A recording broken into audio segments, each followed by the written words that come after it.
Christian Giordani. Bet on us to make you a better. What? It's time to hit the pick.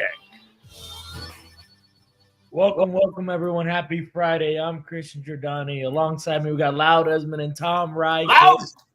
How you guys doing? We are a betting show, and we're going full in, diving headfirst into our best college bets. Tom, Loud, what do you guys got for us? Let Tom go. Yeah. This is a great time of year. We have week one in college football, and NFL is right around the corner. But yeah, there's a game that's tipping off. It's about to tip off right now. That's Auburn at Baylor. I like Baylor here. We've actually seen this line move. In some places, Baylor's the favorite here. I'm high on Baylor for the whole season. I think they're going to have a great season. I like their coach. I think they're a more complete team. They are bringing back more. I think Auburn, I think they have weapons. Obviously, they're an SEC team. So I think that's why they were favored in the first place. But, I like Baylor tonight. At this point, take them on the money line.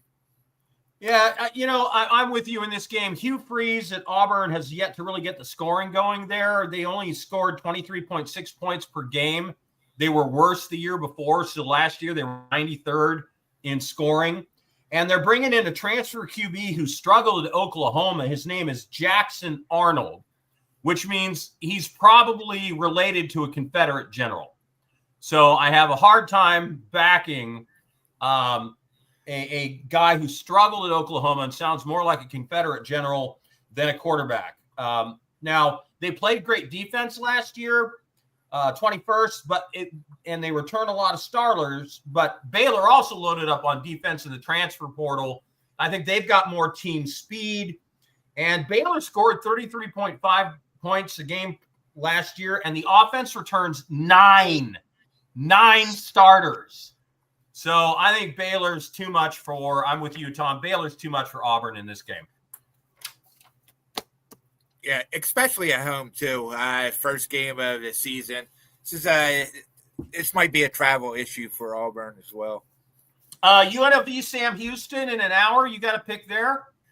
I don't. I had to lean. I don't think UNLV is as bad as we saw last week. I think Sam Houston, I think they could score points. I actually like the over here. UNLV's defense it looked suspect last week. I think they're going to clean a lot of things up, but I think Sam Houston, I think they could throw the ball in this UNLV. Yeah, I'm tracking right along with you. My final comments on this game on a commentary I did on another show early this week was UNLV could score 50 and give up 40. Mm-hmm. It's just, Sam Houston, you're right. They can put up points. They put up 24 against Western Kentucky. I think Western Kentucky's defense right now is better than UNLV's. So at home, Sam Houston. Yeah, I like Sam Houston State here. So I'm sorry, I like the over 61.5 here. That's where I got it. With the spread, I guess the thing is that this line is moving away from UNLV. Maybe look for a live number. If Sam Houston scores first, I think you can get a good number on UNLV. I double dipped on this game. I also went UNLV team total over 34.5. Your thoughts? Okay. Yeah, I like that. I think they're going to score. Their offense, I think their offense is good. I'm not a big Dan Mullen fan, but it's now or never. You have to show up for this game, and I think UNLV is a lot better than what they showed last week. I'm trying to figure out what's going on in the Army game here. If Tarleton State has the ball or Army, but in any case, Tarleton State must have the ball because they have a running back on the field who looks like he's injured. So Army must have given the ball up, but they're still leading by 7, 11:36 in the third quarter. This was my big personal bet of the night, was Army minus 13.5. That game opened minus 17.5, and then this is where the public, I know, Tom, you just you handicap based on numbers. You don't care about looking at the games, right? Correct. Yeah, I don't watch a lot of game film. I care who's playing a bit, but I'm not going to change my mind because the star's out or whatnot. Yeah, I like to see what the market does. How teams have been playing recently. Obviously, in week 1, you can't go off of those data points because there are none. So here's the thing. Tarleton State won 42-0 in their first game last week. But they played Portland State. And Portland State is one of the worst football programs in the country. For God's sake, they're from Portland. What good comes out of Portland? And what men come out of Portland? The men coming out of Portland wear dresses. I'm just saying. So, and if that's your thing, that's okay. I don't have anything against it. I'm just saying it's not a place known for its manliness. It's not exactly Texas, if you know what I'm saying. So Portland State, Tarleton State beat Portland State 42-0, but they only scored 7 points in the first quarter. They scored 7 points in the second quarter, and they got a garbage pick 6 touchdown and 2 super long runs. And I'm like, they're not doing that against Army. And so, and this game's being played at West Point. So it opened 17.5. And then in the middle of the week, I think a bunch of public bettors saw, Tarleton State won 42-0. And they started betting on Tarleton State plus the points, not understanding if you watched that game, which, believe me, I would have rather had a root canal, but it was what was on local television here because I live in the Pacific Northwest. And I watched the whole Portland State Tarleton game, and it took almost 4 hours because there were so many penalties and it was just such a mess. So that's one where I think if you had watched the game, you'd feel differently. So that's why I had so much confidence on Army. Yeah, I had no action in the game, but Tarleton, they're trying to move up into a conference. So I think that helps. You have to beat Portland State like that. Like, you have to. Right. Understood. So Tarleton State has a third 10 just in plus territory in Army, and they run the ball and do not quite get the first down. They are just a couple of feet short. We'll see if they go for it. All right, let's talk some other games coming up this weekend. Let's do a recap, actually, of picks earlier in the week. So I think you and I both had Florida State to beat Boise, right? South Florida, yes. I'm sorry. I'm sorry. Yeah, the Bulls. USF. I'm sorry, I wrote that down wrong. University of South Florida, and boy, did they beat Boise. Mm-hmm. And my thinking, now I had to go off numbers in this game, and what I looked at is Ginty was the offense last year. He was the number 1 touchdown scorer, the number 1 rusher by miles. He won the Heisman Trophy, and he was the second receiver on the team with 600 yards almost, and the next receiver above him had like 650. So, I mean, I just didn't know where the offense would come from, and obviously it didn't. Yeah, I think that fake punt conversion was huge, and Boise State couldn't recover after that. But I'm high on USF this season. I think they're going to be a good team. I said on a show we were on earlier that I actually like them to make the playoffs with a good price. But yeah, they have Florida coming up, and then they play at Miami. So we'll see what happens there. Yeah, that quarterback for South Florida is something. Mm-hmm. I mean, that guy is a hell of an athlete. And I love he's a quarterback who's seeking out contact. I mean, he buried a couple linebackers, which was just amazing. Okay, so then the Gophers of Minnesota had the Buffalo Bull. I mean, Buffalo had the Bill, not the Bills. What am I saying? They played Buffalo. Anyway, I had the under in that game, and that game did go under. Wyoming and Akron, I had the under in that game, and Wyoming team total under, both those cashed. So I love playing unders early in the season, especially in the UFL and college football, because those games in the first couple weeks tend to be really sloppy. Offensive penalties kill drives, right? Yeah, I'm the same way. When it comes to totals, especially week one, as you said, we're going to see a lot of sloppy football going on. It's hard to take totals, but yeah, if I'm taking something, it's probably going to be an under. There are a few overs I like this week. All right, let's do some overs. All right, well, the first one is Clemson at LSU. LSU, yeah, this is a big game. LSU is I like Nussmeier. Their offensive line should be better, but it's week one. So offensive line, you need to gel. You need to play with the guys you're playing with. So I think they're going to struggle in that department. I'm not sold on LSU's defense.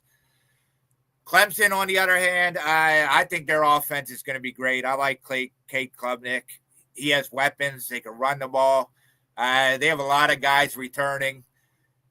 They're at home. I think they're going to run up this score. They don't have the hardest schedule, so when they play these big teams, I think they have to kind of bully them.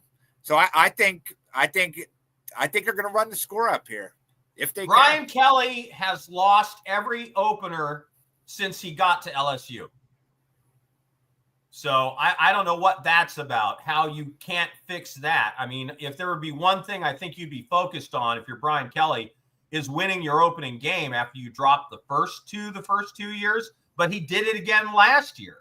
And I can't trust him in this game. He did inexplicably weird things. I'm a huge Notre Dame fan. And yeah, he did a nice job resuscitating that program. But now look what the coach behind him has done with it. And remember, you know why Brian Kelly said he left Notre Dame? Because he couldn't get to a national championship game and win it with Notre Dame because the academic standards were too high. Well, somebody else is getting regularly to and almost winning national championship games. Let's not forget, Notre Dame took the lead against Ohio State in the first quarter. So, it's not like they got blown out. So, yeah, and you know what? Notre Dame plays a big game Sunday night. They've got -3. They're playing down in Florida. The over-under is 51.5. My play in that game is the under. I think Notre Dame is going to want to run the ball. They got a brand new quarterback who's inexperienced. They're going to run the ball. They've got 3 great running backs. They got a tremendous offensive line, and they can play defense. Your thoughts? Yeah, I agree with you. I think the defense for Notre Dame is the biggest thing here. Miami, on the other hand, I think Beck is going to be decent, but offensively, all these players are new. We saw last year what these Cristobal defenses do, and I think they're going to struggle. Baylor just took a 3-0 lead to start the game. I'm sorry, who are they playing? Auburn. Auburn went 3 and out. Baylor got a punt, took it down the field, stalled it around the 25-yard lines, and just took a 3-0 lead on a field goal. In that Army game, Army is on they're 1st and 10 on the plus side of the field now. So they are driving. I'm hoping they will keep scoring. Go Army. So a couple of other interesting games to me. LSU, by the way, Clemson, that line has moved to LSU +4. Are you tempted at all at +4 since it's more than a field goal? I kind of am, but I'm really high on Clemson this season. I like Dabo Swinney. I think he's going to have this team ready. They have a lot of guys returning. So, I still, if I was going to take a side, it would be the Clemson side. 4.5, that's fine. So here's the bets that I have with the book locally that I use here in Washington right now. I'm on Army minus 13.5. I'm on Temple money line. UNLV team total over 34.5. Game total over 61.5. Baylor money line plus 110. Any of those you disagree with? No, I could talk about the Temple game real quick. So they have Let's go. Yeah, they got a new coach. UMass is a pretty bad team too. Temple's horrible. It's my local team, Temple. Like you go to the games, nobody's there. It's crazy. $15 you get in. Fun Army times. touchdown. There we go. Army touchdown. Woohoo! All right. Sorry to interrupt. Keep going. Temple. Yeah, you're good. But no, with Temple, this is pretty much a market play. UMass is getting the support. We're seeing the line move towards Temple. I like Temple money line too. All right. And then interesting games I'm watching, but not betting on so far. LSU, Clemson, Georgia State, Ole Miss. Georgia State is catching 33.5. Now let's talk about some high number games. Portland State plus 44.5 against BYU. Western Illinois plus 48.5 against Illinois. Wagner plus 45.5 against Kansas. And VMI, the Military Institute, plus 41.5 against Navy. And Georgia State plus 33.5 versus Ole Miss. Do you ever touch any of these super high total games in college? So actually I do. You didn't name any of the games that I like, but what I like to see is a home team, which is a really big favorite against a lower level team. So let's Penn State FBS versus against FCS kind of thing? Correct. So we have there are a few games that touch this system here. So Penn State plays Nevada. That's one of them. They're 40, 42. 44.5, I think. Yeah. So 44.5 favorite. Georgia is a big favorite. There's another team too. If you're the home team and you're playing against those types of teams, they typically do well in week one.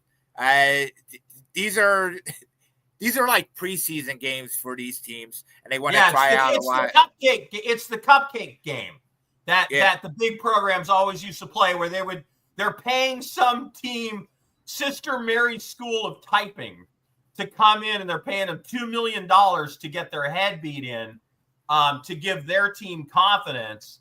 And that $2 million pays for the entire season. I went to a small college, St. Mary's, and now St. Mary's is a basketball powerhouse now, and they no longer have a football program. They ended their football program 2 years after I graduated. And by the way, my dad played for St. Mary's in 1949, and they played in the Cotton Bowl against Texas that year. St. Mary's was basically, that college campus was built by the Navy because they needed a flight school in the Bay Area that was near where their naval base was, where they trained aviators. And so when these guys who had fought in World War II and they were 25, 30 years old, and they'd fought in a war for 4 years, and they got the college, benefit, the only school they knew of was St. Mary's. So St. Mary's for like 4 years had a bunch of guys on their football team that had fought at Guadalcanal and were 25 to 30 years old, and they were just beating the crap out of everybody. But once those guys all graduated, they sucked again. Anyway, St. Mary's was one of those schools. We'd go play somebody like Cal Berkeley, first game of the year, and get paid like $3 million to lose 73-0. But you were saying about these games. Yeah, actually, we probably won't be seeing that anymore, because it used to be that the SEC played 8 out of conference games. Now they're going to play 9. So that extra game is what Penn State's doing and all these. So we won't see them anymore. But yeah, typically these teams, these home teams cover these very, very large numbers. And I like to back them in week 1. So the game that I like the most for a team to cover a very high spread is Navy not to cover minus 41.5. The Naval Academy, the Air Force Academy, and the Army Academy, West Point, they suck. If they are more than a 20-point favorite, they only cover 20% of the time. That's because even though they're that much better than some of these teams that they play, they all run the triple option, which slows down scoring. And they, as the service academy, it's just not in their DNA to be jerks like Lane Kiffin or other coaches who run up the score on people. And they will, like in the third quarter, they'll start putting in their freshmen and sophomores because they want to give them a chance to play. Yeah, that makes sense. But yeah, numbers don't lie. They don't want to. What's that? Numbers don't lie. I mean, they just don't cover. The flip side of that is when the service academies are double-digit underdogs, they cover a lot. Yeah, that makes sense. Most of them run a slow-paced game anyway. They like to run the ball, play good team defense. So that would make when it's a low total, it's hard to hit that big number. Yeah, absolutely. So VMI plus 41.5, Clemson minus 4. UConn, Central Connecticut. UConn is minus 25.5. I follow the independents, UConn and Notre Dame, very closely. And I also follow the MAC, the WAC, and the American pretty closely. Oh, wow. There was a big run that almost went for a touchdown for Tarleton State, but it's being called back because of holding. So thank God for that.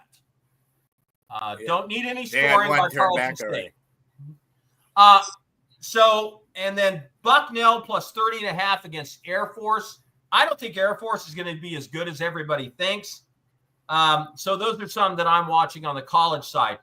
Now, NFL, by the time this show goes to air next week, there will be one NFL game in the books, and it matters to you a lot in Philly. That's Cowboys now plus 7.5 against the Eagles. Your thoughts there, Tom? I think I know what you're going to say. Yeah, I mean, I have to like the Eagles here. We're going to raise our banner for our world championship, so that's always exciting. We did lose our offensive coordinator, so I'm not sure how this offense is going to look, but I do expect that we're going to see a lot of Saquon Barkley running the ball. We still have those offensive weapons that we had. This offensive line is still good. I think A.J. Brown, Devontae Smith, I think they're going to be an upgrade. Dallas, on the other hand, we all know the Micah Parsons drama. I didn't think their defense was going to be so good in the first place. So I don't know how much of an issue that was. But I think their biggest problem is the offensive line. So they have the receivers. I don't know that they have a running back yet. No. Yeah, so it's I don't know. I think Dak Prescott might be in trouble. Yeah, I'm down on the Cowboys. I think they're I don't know if they're total move, but if it's still 8.5 wins, I'm going under on the Cowboys, and I think the Eagles are going to blow them out. And here's the biggest deal for me. If you are a player on the Dallas Cowboys, how deflated are you now? See, I don't know that you are. He could have been a locker room cancer. The guy was laying down on the field. Tarleton State scores. a touchdown. They will close this game to within 7 with the extra point. Now I'm hearing that now. Do you believe it? There has to be some sort of truth to it. But I mean, if you're the coach, you just got to say, this guy's gone. We're the Dallas Cowboys. Let's play the best football we can play. Yeah, but man, look, you've played team sports. I've played team sports. And like, I remember playing my senior year in high school in football, and there was a quarterback who was the golden boy, but he was just an asshole. And he didn't play that great. And there was a guy that weighed 240 pounds and didn't look like a quarterback, but he played better and everybody liked him. 1 minute. Watch the assholes. The other guy, I'm sorry. Did I say that? I did. I meant a-hole. Anyway, all right. Finally, Chiefs Chargers. Chiefs -3. Chiefs over 11.5 wins. Tom. Yeah, this is a divisional game. I just think it's going to be close. I am a little concerned with the Chargers defense, but we know Jim Harbaugh is going to want to slow this game down, run the ball a lot. Now that it's 3.5, I like the Chargers here. I got Kansas City -3, so I like that. I think the worst I'm going to do in that game is a push. Mm-hmm. All right, this has been Hit the Pick for this weekend. Catch the show anytime you can, and go to hitthepick.com. We got free picks. We got all kinds of great packages you can buy, and who doesn't like a great package? Thanks for being here, Tom. Next time.